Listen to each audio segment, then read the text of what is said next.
Chapter 1. The Empty Flat.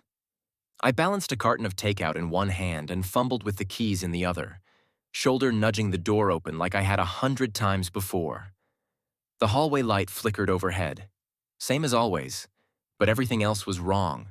Too quiet, too empty. The smell hit first. Nothing. No incense, no overpriced candles, no trace of Hamish's cologne. Just air. Cold and clean. I took one slow step inside and froze. The sofa was gone, the coffee table too. My books? Gone. The shelf still stood, bare and dusty, but even the small framed photo of us from last year's holiday was missing. A perfect rectangle of lighter paint where it used to hang like some kind of ghost. I dropped the keys. They clattered against the hardwood, breaking the silence like glass. Hamish? My voice echoed. I crossed the room, emptier with every step, heart thudding faster. The kitchen cupboards were open, the plates were gone, the mugs, even the damn kettle. There were 3 empty hooks on the wall where our matching aprons used to hang, his stupid joke gift that said, "Yes, chef," on mine and "always right" on his. I checked the bedroom. The bed frame was there, but the mattress wasn't, nor the bedding, nor his clothes. The closet stood ajar, hollowed out. I sprinted to the study. My desk was there. Empty drawers, laptop gone. I collapsed onto the bare floor, cold against my knees. My phone buzzed. One notification. Hamish. This wasn't working anymore. Sorry, that was it. No call, no argument, no goodbye. I blinked hard. Opened the banking app with fingers that barely listened to me. Balance 427. The joint savings account, empty, personal, frozen, flagged. I laughed.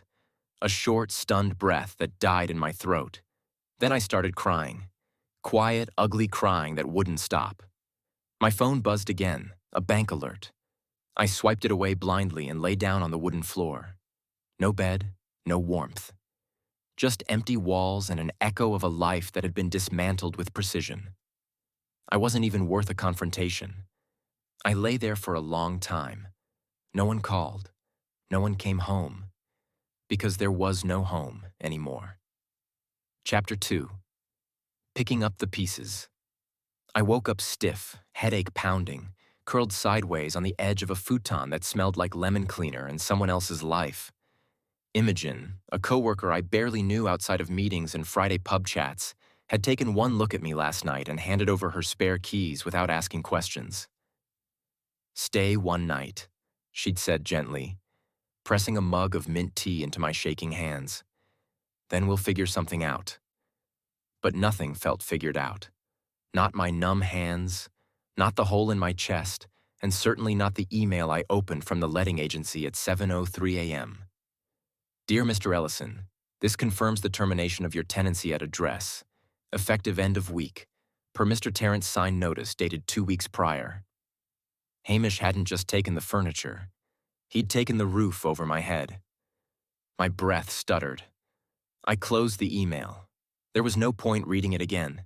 Every word just another kick in the ribs. The bastard had planned it. Lied to my face every morning. I had 5 days before I had to be gone. But there was nothing to pack. Nothing left. Grief sat like lead in my spine. Not just for Hamish, but for everything. I was 28, job clinging to me by a thread, no home, no money, no family. At least not the kind you call when your world caves in. I stared at the cracked ceiling, and I thought about my gran. She'd raised me after the accident. When I was 8, the car had skidded through a red light and stolen everything. Mum, Dad, the house. I remembered the silence in Gran's small flat in Margate, the smell of sugar biscuits and lavender oil, her wiry arms around my shoulders when I woke up screaming. Gran died 3 years ago. When she passed, the last piece of my childhood passed with her. Still, there was one person, one thread that stretched back before the loss, before I became a quiet, careful version of myself. Chris. We'd been inseparable once.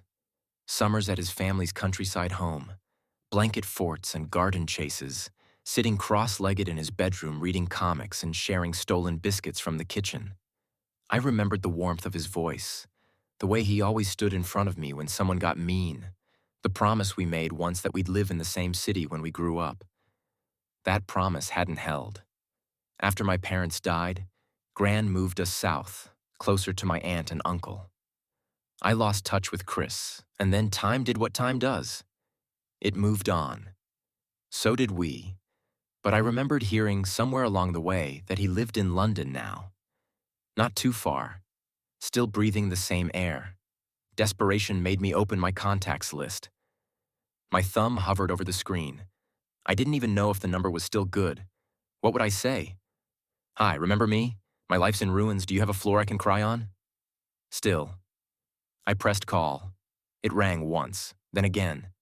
Then, Noah? My throat closed. Hi, I croaked. Yeah, sorry, this is really sudden. I just didn't know who else to... I'm coming to get you. What? I'm getting my coat. Text me where you are. You're staying with me. No argument. It was the same voice. Deeper now. But still him. Still Chris. For the first time in 2 days, I let out a sound that wasn't a sob. A laugh, maybe. Something in between. Are you sure? Positive, he said. I've waited years to see you again. I didn't think it would be like this, but I'm not wasting the chance. And just like that, the ground steadied a little. Not much, but enough to stand on. Chapter 3. The Reunion. The rain started halfway through the day, steady and relentless. By the time I texted Chris the address, Imogen's third-floor flat above a bakery in Camden, my hands were trembling again, the edges of panic nibbling at the corners of my mind. I sat by the window, clutching a lukewarm mug, staring at my phone screen like it could anchor me. It didn't. But then, 23 minutes later, the buzzer rang. A moment later, I heard boots on the stairs, fast, purposeful steps. The kind you'd expect from someone running to, not away.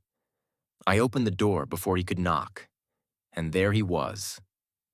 Chris. Broader than I remembered.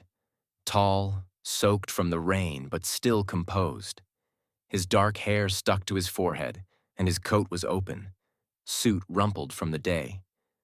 But the moment he saw me, his whole body eased. Noah, he breathed, stepping forward like he might touch me. Then he stopped, just long enough to let me choose. I didn't hesitate. I fell into him.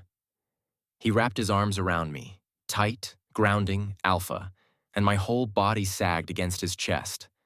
I didn't realize I was shaking until I felt his hands rub slow circles between my shoulders, scent flooding my senses like balm. Pine, citrus, something warm and familiar beneath it all. Safe. Still here, he murmured. You're still here.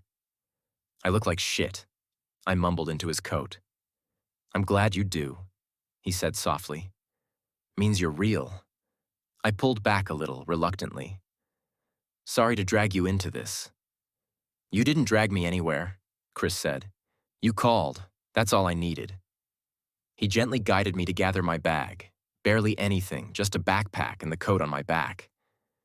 I didn't even try to argue when he took it from me. He was already on the phone with someone, his assistant maybe, giving calm instructions about arranging movers to collect the rest of my things, if anything could still be recovered. Give them Hamish's name, he said quietly, shielding the phone. If he left anything of yours, I'll have it boxed and brought to mine. My chest tightened. Chris, you don't. I do, he cut in, but not sharply. I want you safe. I want you with me. We rode to his flat in silence, the kind that felt thick but not uncomfortable. My nerves rattled against the inside of my skull, but Chris's scent kept bleeding into the car's warm interior.